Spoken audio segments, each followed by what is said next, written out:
Hi hello welcome to fella shorts. ഇന്ന് ഞാനൊരു parenting video ആയിട്ടാണ് കേട്ടോ വന്നിട്ടുള്ളത്.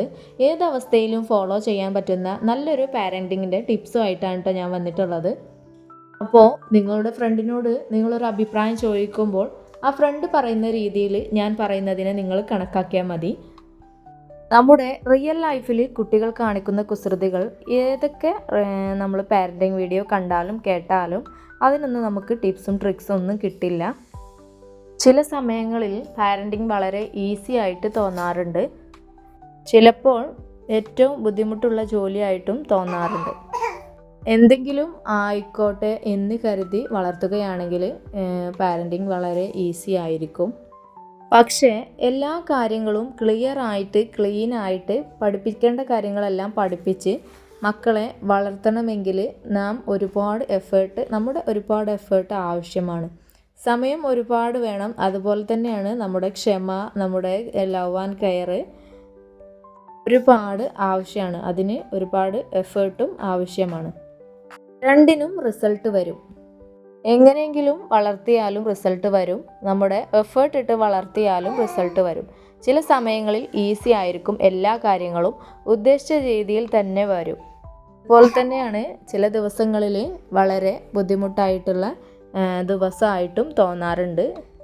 എഫേർട്ട് എന്ന് പറയുമ്പോൾ ഒരുപാട് കഷ്ടപ്പാട് എന്നല്ല കേട്ടോ പറയുന്നത്. എഫേർട്ട് എന്ന് പറയുമ്പോൾ ചില സമയങ്ങളിൽ നമ്മുടെ ശ്രദ്ധ കൊടുക്കേണ്ടി വരും മക്കളെ വളർത്തുന്ന കാര്യത്തിൽ. പിന്നെ ഒരു കാര്യം പറയാനുള്ളത്, പാരൻറ്റിങ്ങിൽ പെർഫെക്ഷൻ എന്ന് പറയുന്ന ഒരു കാര്യം ഇല്ല. ഈ ലോകത്ത് ഇന്നേ വരെ ആരും മക്കളെ പെർഫെക്റ്റായിട്ട് വളർത്തിയിട്ടില്ല. എന്തെങ്കിലുമൊക്കെ തെറ്റ് ആർക്കെങ്കിലും പറ്റാം.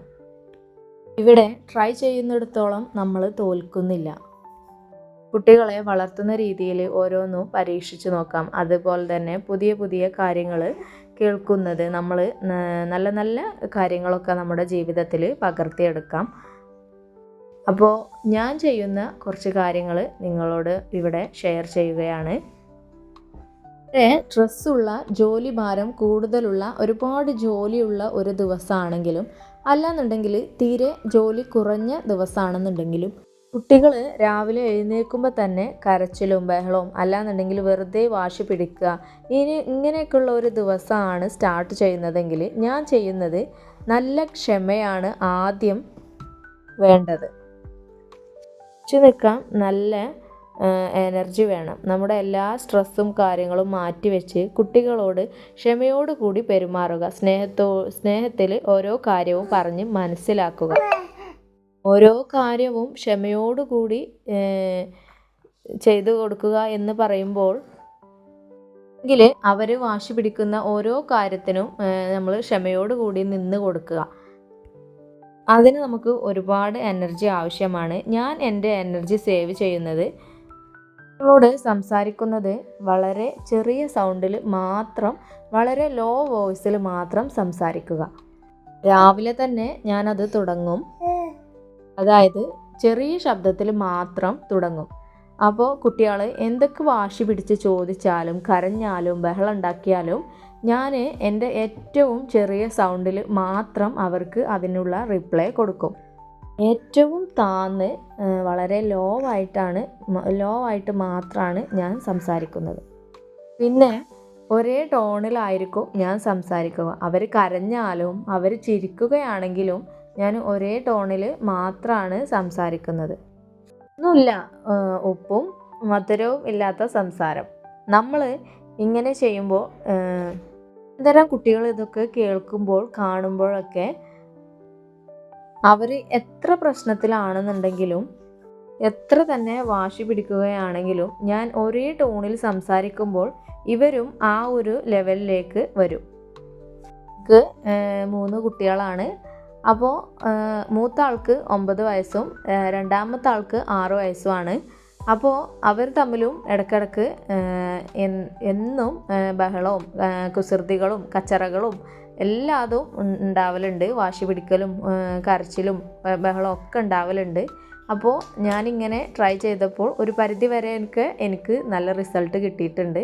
ഞാൻ ഒരിക്കലും നല്ലൊരു പാരൻ്റ് അല്ല, അപ്പോൾ നിങ്ങൾക്ക് ഇതുപോലെയൊക്കെ ഒന്ന് ട്രൈ ചെയ്ത് നോക്കുകയാണെന്നുണ്ടെങ്കിൽ തീർച്ചയായിട്ടും നിങ്ങൾക്കും എന്തെങ്കിലുമൊക്കെ കുഞ്ഞു കുഞ്ഞു മാറ്റങ്ങൾ കാണാനായിട്ട് പറ്റും.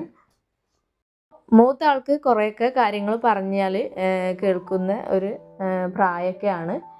രണ്ടാമത്തെ ആൾക്ക് കുറച്ചൊക്കെ മനസ്സിലായാലും മനസ്സിലാവാത്ത രീതിയിലുള്ള പെരുമാറലും വാശി കാണിക്കലും ഒക്കെയാണ്.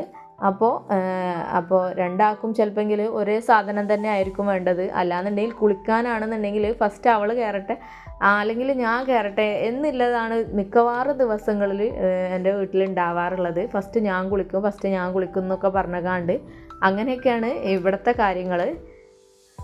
നമ്മൾ മാക്സിമം ക്ഷമയോടുകൂടി പെരുമാറാനായിട്ട് നോക്കുക.